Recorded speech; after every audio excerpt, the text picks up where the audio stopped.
안녕하세요. 훈훈한 인터뷰의 훈훈입니다. 오늘 굉장히 모시기 힘든 박세익 전문인과 양대천 교수님을 모시고 이 자리를 마련하였습니다. 양대천 교수님, 박세익 전문님이 강력 추천하셔가지고 이번에 어렵게 모시겠는데요. 박 전문님이 한번 소개해 주시겠습니다. 예.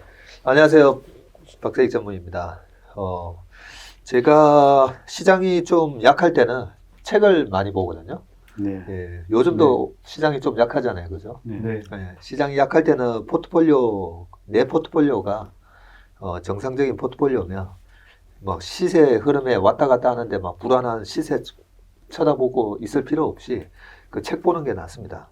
근데 최근에 제가 읽은 책 중에 이 재무제표도 모르고 주식 투자할 뻔했다. 재무제표를 알면 오르는 주식이 보인다. 이 책을 보고 제가 그 추천사도 제가 이제 적어 드렸었는데, 보통은 우리가 재무제표를 보면 이미 지나간 실적이잖아요. 그래서 지나간 실적을 보고 투자를 해서 실제로 수익을 내기가 어렵기 때문에 피트 린치는 백밀러를 보면서 운전하지 마라는 얘기를 했었거든요. 그런데 우리 양 교수님이 재무제표를 알면 오르는 주식이 보인다라고 이제 제목을 줬고, 주가 급등의 비밀이 담긴 재무제표 독해법이라고 해서 제가 쭉 읽어보고 와, 이 책은 정말 제가 자신 있게 추천을 해도 되겠다 싶어서 네. 추천사도 적었었는데요. 이 보통은 이제 재무제표가 과거 실적이기 때문에 과거 실적을 갖고는 아까 뭐 투자를 해서 미래를 보면서 투자하는 주식을 해서 도움이 안 된다. 이게 사실 정설이거든요. 근데 이 양 교수님의 여러 가지 방법론을 제가 보면서 이게 바로 우리 투자자들이 진짜 알아야 될 내용인데 라는 생각을 했습니다. 그래서 오늘 방송에 제가 우리 양 교수님을 꼭 모셔가지고, 내년도 시장은, 올해 시장은 코로나 위기에 우량 자산이 그냥 마켓 리스크 때문에 확 빠졌기 때문에 첫 6달은 그냥 빠졌던 주식이 다 정상화되는 과정이었고, 그 과정 속에서 경기가 안 좋다 보니까 이제 성장주들이 날아가는 그런 장이었었는데, 양 교수님의 그 내용에 보면 카카오 같은 성장주가 왜 최근에 대장주 역할을 했는지도 다 나와 있어요. 네. 그리고 제가 이제 내년도, 올 하반기부터 내년도에는 경기 민감주 하면서 이제 뭐 차화정 이런 컨셉을 제가 7월 달에 말씀드렸었잖아요. 최근에 이제 화학주들 많이 날아갔었는데, 이런 화학이나 철강, 뭐 포스코도 최근에 굉장히 좋잖아요. 이런 부분도 이미 나온 분기 실적을 쳐다보면 주가가 오르는 이유가 다 설명이 되고, 또 지금부터라도 주식이 어느 정도 오를 수 있다라는 그러한 예측 가능성까지 이 재무제표를 통해서 알 수 있다. 근데 뭘 봐야 되냐, 그죠? 그걸 저자를 직접 좀 모시고 제가 얘기를 좀 들어보자. 이런 부분이 우리가 주식 투자 내년까지 이제 경기가 턴어라운드 하면서 정말 실적 장세로 들어가는 거거든요. 그래서 실적 장세 오케이 잘 알겠는데 실적 도대체 뭘 체크해야 돼요, 그죠? 네, 그렇죠. 네, 우리 배 대표님 같은 슈퍼매미들은 사실 다 아시는 내용이긴 해요. 잘 모르는데요. 솔직하시네요. 오늘 좀 배워보려고 열심히 듣겠습니다. 배 대표는 항상 솔직해서 너무 좋아요. 사실 저도 잘 몰라요. 열심히 좀 이렇게 질문해가지고 저도 좀 배워보려고. 네. 그래서 저도 볼펜 준비하고 우리 양 교수님 오늘 강의를 정말 이거 피가 되고 뼈가 되고 살이 되는 주식 투자를 하시는데 있어서 평생 정말 반드시 알아야 될 내용이거든요. 그래서 양 교수님 다른 데서 지금 방송을 저희 펀드 매니저들 그리고 저희 회사에서 지금 인턴 사원들 반드시 필청하라고 제가 해놨기 때문에 네. 오늘 좀 더 구체적으로 좋은 말씀 좀 부탁드리겠습니다. 네, 오늘 좋은 말씀 부탁드립니다. 부탁드리겠습니다. 감사합니다. 네. 교수님 그러면 시작해 주시죠. 예. 제가 얘기한 게 맞죠? 또 본인 소개 뭐 한번 따로 해주셔도 되고요. 저는 뭐 중앙대학교 경영학부 재직 중인 양대천입니다. 재무제표 회계들 너무 어려워해서 특히 주식 투자하시는 분들은 실적이나 재무제표를 알고 싶은데도 사실은 매우 어려워하지 않습니까? 이런 난국에 대해서 회계 전공 교수로서 좌시하는 것은 바람직하지 않다는 생각이 들어서 작게나마 펜을 들었는데요. 꼭 말씀드리고 싶은 것은 재무제표는 뒷북이 아니다. 그러니까 실적은 뒷북이 아니라는 점을 강조하고 네. 싶었던 네. 점입니다. 그러니까 재무제표를 보면 네. 결국은 급등주를 잡을 수도 있고 또 그 급등주를 오랫동안 보유할 수도 있다라는 것이 핵심이 되겠습니다. 사실 우리가 투자자들이 실적은 다 뒷북이다라고 하고 있는데 그것은 일종의 우리가 모든 사람들이 사실은 실적을 유심히 보지 않고 발표되는 순간 딱 그것이 마치 이해한 것처럼 착각을 해버리고 맙니다. 그 실적이 발표되는 순간 이건 난 다 이해했다. 그렇지만 내시를 보면은 정확하게 실적의 속을 들여다본 적은 많은 분들은 없습니다. 그냥 발표되는 실적 이번에 어닝 서프라이즈다, 어닝 샥이다 이렇게 해서 그것으로서 즉시 반응하고 끝나는 것이죠. 그래서 실적을 더 들여다볼 필요는 없다라고 생각들 하지만 실제 그 이유는 실적이 맞고 안 맞고 또 우리가 실적을 바라보는 진짜는 그 속에 내부하는 재무제표 속에 내재하는 진짜 실적을 찾아봐야 된다는 그 점을 꼭 말씀드리고 싶습니다. 그 실적을 보면 결코 뒷북도 아니고 미래에 이 주식이 오를지 특히 급등할지 이런 것들을 명확히 알아볼 수 있다.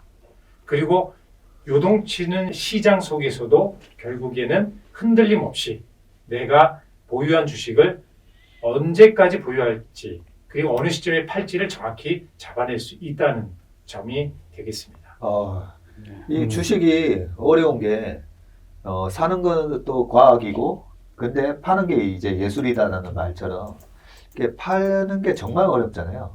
근데 방금 양 교수님이 파는 시점까지도 이 발표된 실적을 보면서 우리가 알 수 있다. 굉장히 중요한 얘기거든요. 저 나름대로도 이제 언제 팔아야 되는지 한 2년 주도한 기업 섹터들 있잖아요. 네. 나름대로 그 섹터별이나 기업별로 이 주식은 이런 실적이 나올 때 팔아야 된다. 이런 노하우들이 있긴 한데 일단 교수님 말씀 한번 좀 들어보고 싶네요. 네, 저도 들어보겠습니다. 예, 실적 중에 우리가 이제 가장 장기 투자자에게서 중요한 실적을 사실 잡아야 되는데 그러니까 단기적 관점에서는 사실 실적이 무용지물이다라는 게 맞을 수도 있습니다. 단기적으로는 실적 그 자체는 우리가 시장 컨센서스보다 좋으냐 나쁘냐 이것만 맞추면 되는 것이고 거기에 따른 시장의 반응만 촉각을 내세우면 되는 것이지 실제로는 실적을 예의주시할 필요가 없습니다. 문제는 장기 투자자의 관점에서 주식을 오랫동안 보유하면서 내가 그 주식의 성장과 함께 나 또한 성장하는 그러한 관점에서 주식 투자를 한다면 결과적으로 꼭 봐야 될 실적들이 있다라는 점입니다. 우리가 사실은 재무제표 내지는 실적에서 가장 중요시하는 부분이 바로 영업이익이죠. 네. 영업이익 맞습니다. 영업이익이 상당히 중요한 점도 맞고 그렇지만 많은 투자자들이 한 가지 중요한 점을 무시하고 있는 점은 바로 현금 흐름 지표입니다. 현금 흐름이야말로 장기적 투자자는 반드시 봐야 될 실적의 중요한 부분이다라는 부분을 말씀드리고 싶습니다. 한 사례로 이제 그래프를 좀 보여드리겠습니다. 우리 주식을 처음 하시는 분들도 많이 계시다고 하니 네. 복잡한 용어보다는 네. 가장 간명하고 중요한 지표 위주로 오늘 좀 말씀을 드리고 싶고요. 최근에 턴어라운드 주식 또한 이 관점에서 분명히 바라볼 수 있는 그런 부분들을 살펴보겠습니다. 자, 주식 투자를 우리가 카카오 같은 급등주를 이전부터도 충분히 예측을 할 수 있었습니다. 앞으로 좀 보실 지표들을 보시면 그러한 관점에서 급등주를 잡아낼 수 있겠지만 먼저 주시해야 될 부분은 장기적 추세입니다. 주가의 오랫동안 1년을 넘는 추세를 살펴보면은 틀림없이 같이 주가와 함께하는 재무제표 요소가 있습니다. 실적 요소가. 바로 그게 영업활동 현금 흐름입니다. 우리 주린이 분들은 좀 이 영업활동 현금 흐름, 짧게 줄여서 영업현금, 말이 복잡하거든요. 영업활동 현금 흐름 하면은 영업현금. 이것이 과연 내가 어떻게 볼 수 있느냐 말씀하실 수도 있지만은 HAT 여러분들이 증권사 HTS에서 쓰시는 그 어느 증권사에서도 제공합니다. 거기 보면은 현금 흐름표 뭐 이런 내용들 복잡한 거에 있으면 딱 간단하게 영업 활동 현금 흐름이 있습니다. 네. 요거의 분기별 추세, 연별 추세를 유심히 보시면 됩니다. 네네. 이거는 재무제표 실적이 발표되고 얼마 안 있다가 업데이트가 되기 때문에 충분히 보실 수 있습니다. 자, 그렇게 발표된 영업현금 흐름의 추이가 지금 카카오의 그래프와 함께 같이 보겠습니다. 카카오가 2016년, 2017년에 변동성이 좀 있었는데 주가 상승을 좀 보였는데 여기 밑받침한 부분은 바로 영업 현금이 증분 추세에 있었습니다. 그 이전기에 비해서 훨씬 더 증분하였고 2018년, 19년에 이르러서 점점 더 영업 현금이 늘어나다가 사실은 그 어닝 서프라이즈 말고 사실 현금 샥이라고 할 수 있는 현금 서프라이즈라고 할 수 있는 그런 놀라운 영업 현금 실적을 보여주고 있습니다. 그래서 그것이 바로 영업 현금 흐름은 곧 주가와 같이 맥락을 하는데 카카오뿐만 아니라 우리가 팡 주식들 미국의 빅테크 기업들을 보면은 아주 일치합니다. 이 빅테크 기업들이 대부분 2010년부터 좀 조용하다가 2011년부터 슬슬 움직이기 시작해서 약 10년에 걸쳐서 한 10배 정도 보통들 상승합니다. 영업 현금 흐름도 거의 유사하게 한 10배 수준을 상승하면서 주가도 정확하게 매년 비례해서 상승하는 패턴을 볼 수 있습니다. 그러니까 무슨 얘기냐? 영업 현금 흐름이 장기적으로 또는 분기별로 계속 성장을 하게 되면 주가도 거기에 발맞춰서 장기적으로 성장을 한다는 것입니다. 그러니까 그렇게 이런 좋은 주식을 보유하고 나서 영업 현금만 잘 주시하면은 그렇게 불안에 떨 필요는 없다라는 점입니다. 특히 이 아마존 그래프에서 잠깐 보시면 여기 급등 구간이 있는데요. 여기 영업 현금 또한 급등을 합니다. 이게 분기별로 약간의 시차도 있고 실적 발표에 실차가 있지만 제가 잘 맞춰본 결과 거의 그것과 주가 그래프가 차이가 없습니다. 거의 일치하는 모습이니까 여러분들도 손쉽게 확인이 가능한 부분이고 어쨌든 영업현금 흐름의 급증 구간과 주가의 급등 구간이 거의 유사합니다. 조금 전에 카카오는 영업 현금 흐름이 좀 올라갔는데 주가는 빠졌더라고요. 그런 부분이 사야겠네요. 있죠. 예. 그거 정확히 보셨습니다. 그렇게 내려간 부분이 있지만 그거는 이제 다른 요인으로 설명드릴 부분이고 3, 4, 5년의 장기적 추세들은 일단 영업현금과 같이 한다. 큰 맥락에서만 지금은 말씀드릴 수 있습니다. 좋은 지적해 주셨습니다. 네. 이따가 좀 해결될 수 있는 문제로서 네. 한번 다시 살펴보도록 하겠습니다. 또 마찬가지로 간단하게 구글도 보시면은 영업 활동 현금 흐름과 주가가 10년 동안 비례해서 상승하는 모습을 충분히 볼 수 있고요. 펄은 거기에 비해서 어떤 그 연동성이 그 파동의 모양이 이 주가와 어떤 유사한 패턴이 좀 발견되기 어렵습니다.